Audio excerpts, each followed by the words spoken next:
waxaynu ka sheekeynaynaa maanta nin caadi ah ila mida aniga kula mida adiga ma jiro wax farqi ah oo isaga iyo inaga inoo dhexeeya ka sheekeyn mayno halka uu ku dhashay goorta iyo sida uu ku barbaaray balse waxaynu ka warramaynaa hal go'aan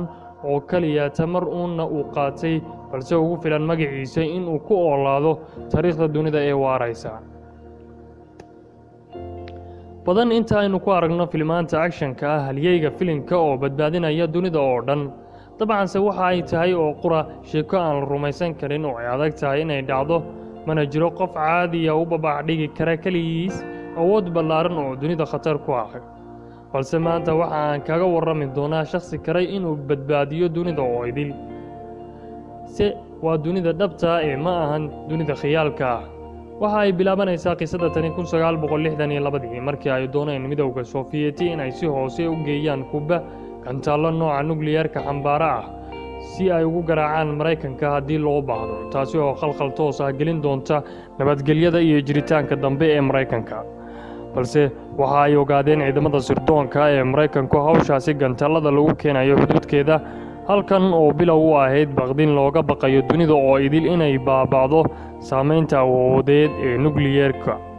haddii ay dhacdo inay isdhaafsadaan Mareykanka iyo Ruushka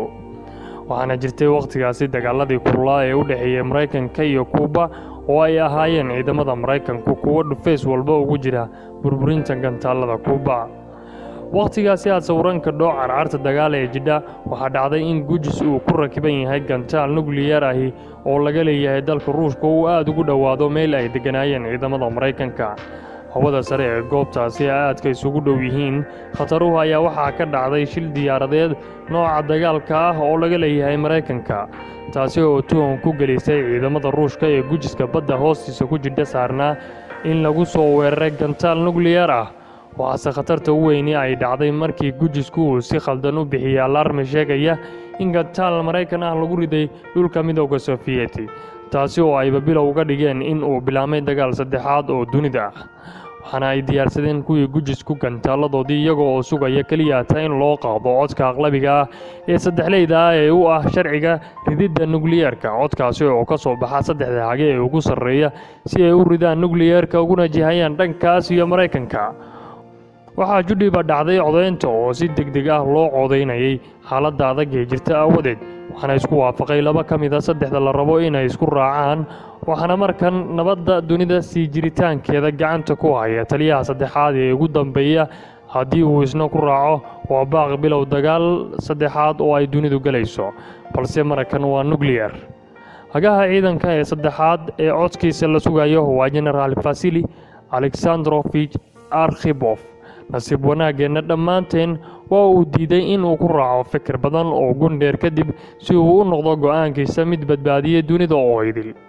Vasily waxa uu si talax durugsan u eegay raadaarka waxaana uu ogaaday in aanu jirin gantaal la riday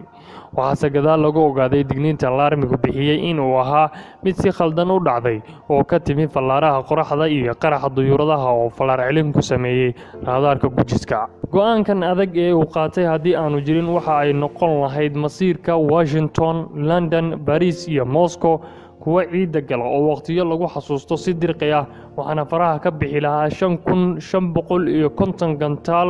oo ay haysteen quwadaha dunida waqtigaasi waxaana go'aanka Vasily Arkhipov lagu tiriyaa maanta inuu ka mid yahay go'aanadii ugu muhiimsanaa dunida gabagabada sheekada tan ku saabsan General Vasily Alexandrovich Arkhipov waxa ay tahay oo aynu ka faa'iideynaa dhammaanteen daawadayaal go'aankaagu waa kan badbaadin karaa haddii aad ku kalsoonaato dunida oo idil waxa uu badbaadin karaa go'aan aad qaadatay mar loo baahan yahay malaayiin naftaadu ay ka mid tahay kalsoonida aad ku qabto naftaada waxa ay ka micno tahay go'aanka saxan ee aad qaadanayso